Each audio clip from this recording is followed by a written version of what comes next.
안녕하세요. 동료삼촌 잼스입니다.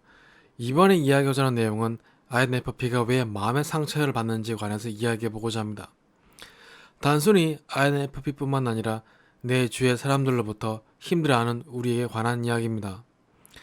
우리 같은 사람들은 외면은 차분하지만 내면은 강한 에너지 요동치기에 이전에 억울했거나 힘들었던 기억이 갑자기 툭툭 튀어나와 또다시 힘들게 해서 마음의 상처가 오래 갈 때가 많습니다. 우리의 경우 관계, 중심, 이상, 감정을 중시하는 성향이 있다 보니 최대한 관계 중심과 이상적인 목표를 추구했는데 주변 사람들은 이것을 이해해주지 못할 때가 있습니다. 첫 번째로 우리가 힘들어하는 것은 주변 피드백에 대한 감정적 오해에 있습니다. 우리는 천국을 지키고 관리하는 천사의 생각을 가지고 있어서 관계 중심적이며 이상적인 것을 중시하기 때문에 그러다 보니 타인의 평가와 비판에 예민합니다. 타인의 직간접적인 피드백에 대한 감정적을 오해하는 경우가 있는데요.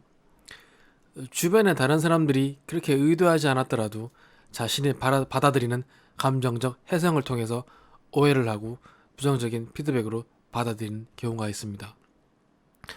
이런 감정적 오해는 부정적인 피드백이 쌓이게 하고 부정적인 피드백은 더욱 감정적인 오해를 일으킵니다. 그렇기에 때로는 주변에 대한 반응과 자극에 무심해지는 것 또한 연습이 필요합니다. 의외로 사람들은 생각보다 타인의 행동과 상태에 무심합니다.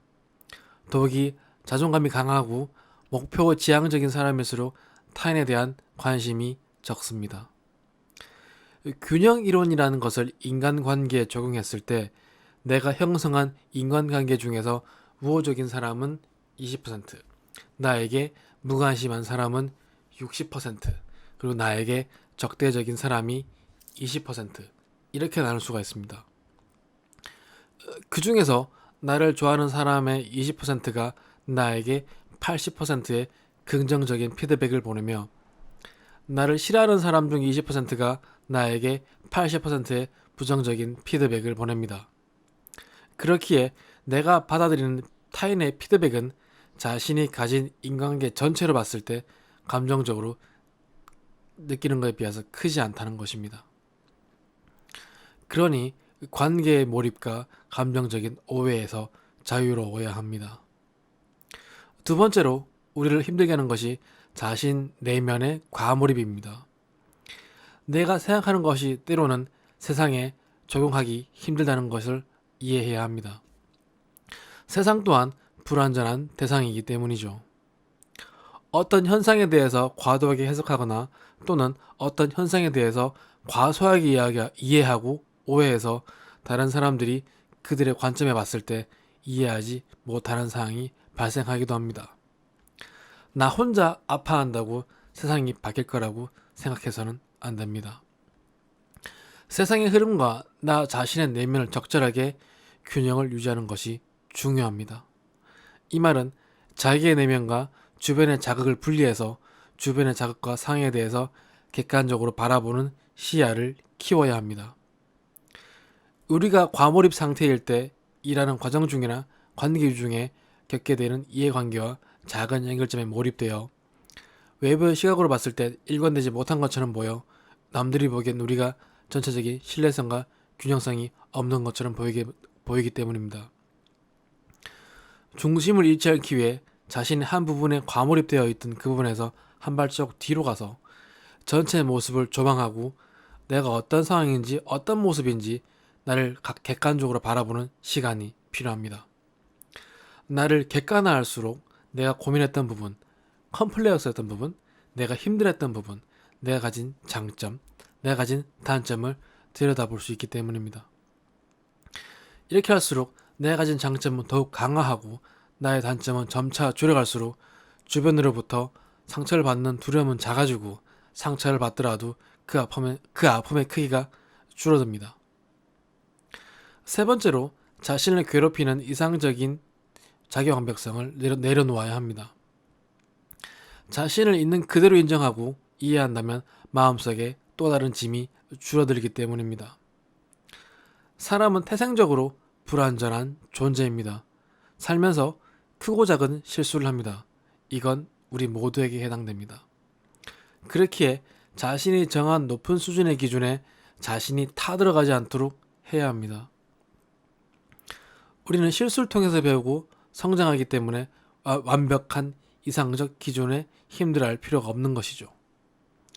완벽 무결한 존재가 되기 위해선 실수가 없어야 되는데, 그렇게 하기 위한 가장 쉬운 방법은 아무것도 하지 않는 것입니다.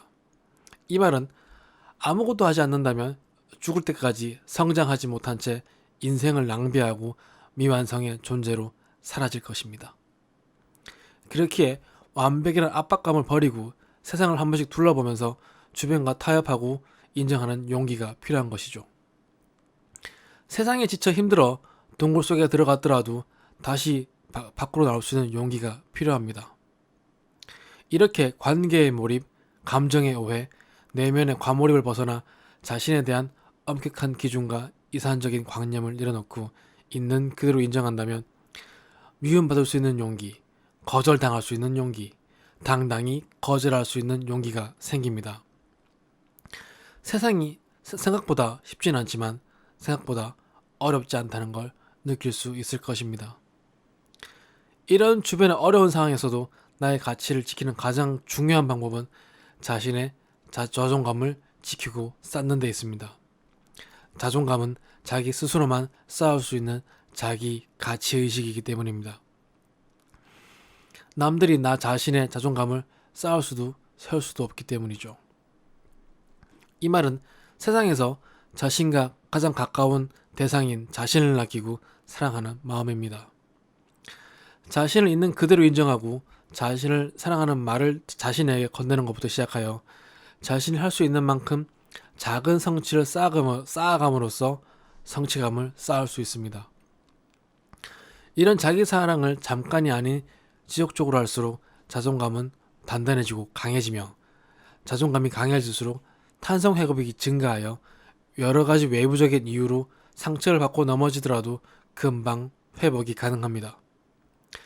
세상에 가장 가까운 나를 있는 그대로 인정하고 나를 먼저 사랑해야 합니다. 마지막으로 자신의 자아를 더욱 단단하게 만드는 방법은 자기 객관화에 있습니다. 때로는 내 자신이 나를 제3자의 입장을 바라보면서 내 장점과 단점을 보고 자신의 장점을 살리고 단점을 보완하여 자신의 가치를 조금씩 높이는 데 있습니다. 마무리하자면 자존감을 쌓고 탄성 회복력을 갖추어 자기애를 키우며 자기 자신을 있는 그대로 사랑하며 자기 객관화를 통하여 과몰입했던 자신의 시야를 조금 더 뒤로 하여 내가 보지 못했던 부분을 다시 한번 살펴보는 데 있습니다. 오늘의 이야기는 여기서 마치겠습니다. 이야기 들어주셔서 감사합니다.